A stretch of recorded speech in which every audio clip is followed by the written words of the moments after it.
上海作为一个特殊的城市， City of Shanghai 有政策的，它也是有阶段性。那现在我们的孩子去了美国， My friends outside China very interested. Because what is in the need of Israel is in the capability of China, and what is the need.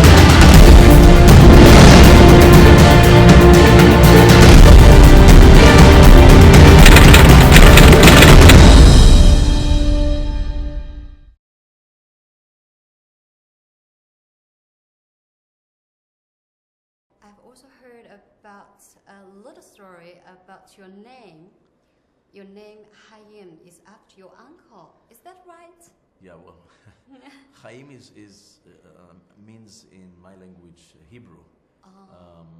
It means life, and it's a very difficult and interesting name because what is the life of a person? You give a baby a name Хайм, but it was after my uncle, who was killed by the Germans when he was 13 with my grandparents, and so on During my father's World side, War II? right, on my father's side, we know death because of the Holocaust and the German tragedy and sad time.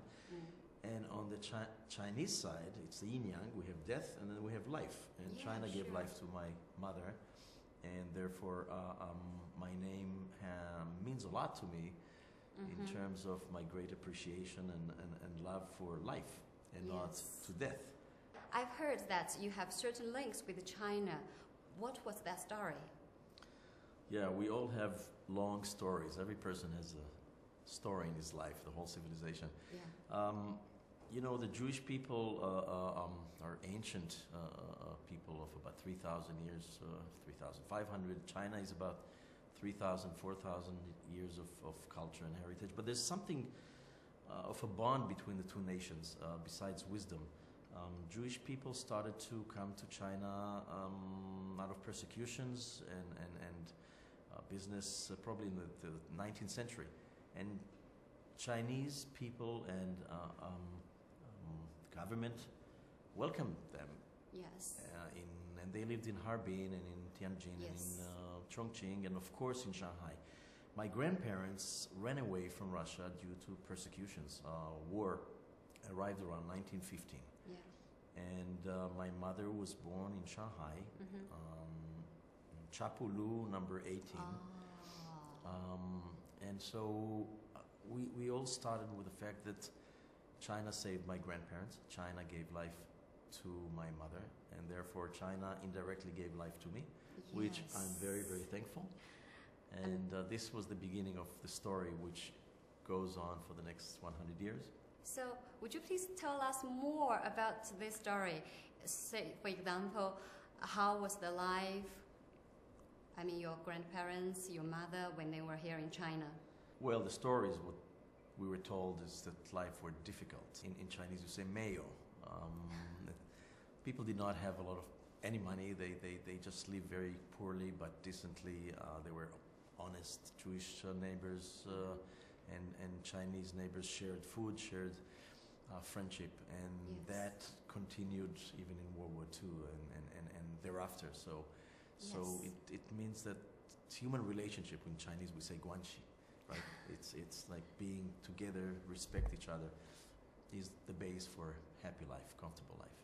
As we know, there are lots of Jews migrated to Shanghai during World War II. So, do you know any stories about this? We heard many stories while I was in Israel really? about that, and China saved probably more than 20,000 Yes. Jewish people that ran away and got visas. A lot of them by General Consul in Austria. Yes. Yeah. And he's a saint in a sense. Yes. Rescued his life. They came to Shanghai just like my grandparents lived in World War II, but that was difficult. It was Japanese and Chinese people suffered tremendously. Of course. So this was a Holocaust for China as well as the Jewish Holocaust. But somehow people prevail, and the Jewish people that lived here in Shanghai then afterwards left to the United States, to Australia, worldwide, with fantastic, good stories about their Chinese neighbors and the good heart. And that's what I encountered in 1985 when I came to China.